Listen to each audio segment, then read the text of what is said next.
Hello everyone, আসসালামু আলাইকুম। Red কার্পেটে হাঁটার অভিজ্ঞতা আজকে আমার ফার্স্ট। রেড কার্পেটে হাঁটতেছি গাইস, সেই অনুভূতিটাই আলাদা। তো একটা জিনিস দেখা আপনাদের, কিছুদিন আগে আমি ছবি উঠাইছিলাম এই গাছের ফুলের সঙ্গে। তো এই গাছের ফুলের এত সুন্দর কালার ছিল, একদম টকবক করছিল, মেজেন্টা কালারের ফুল। এটা হলো বাগান বিলাস ফুল গাছ। তো এত সুন্দর ফুল ছিল।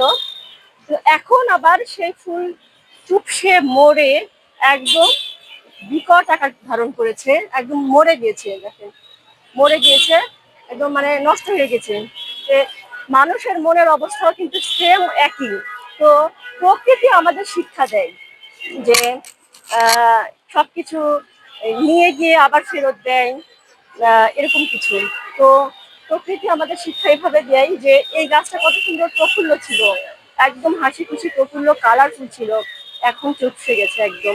মানুষের মনের এই অবস্থা গাইস, কিছুদিন পরে আবার সুন্দর হয়, কখনো মন চুপসে যায়, তারপরে তার মনের রং আসে, তারপরে আবার কোনো একটা কারণে মরে যায়, এভাবে আবার সবুজ হয়ে মানে প্রফুল্ল আকার ধারণ করবে। মানুষের মনও সেম গাছের মতোই, আমি সেটাই বলবো।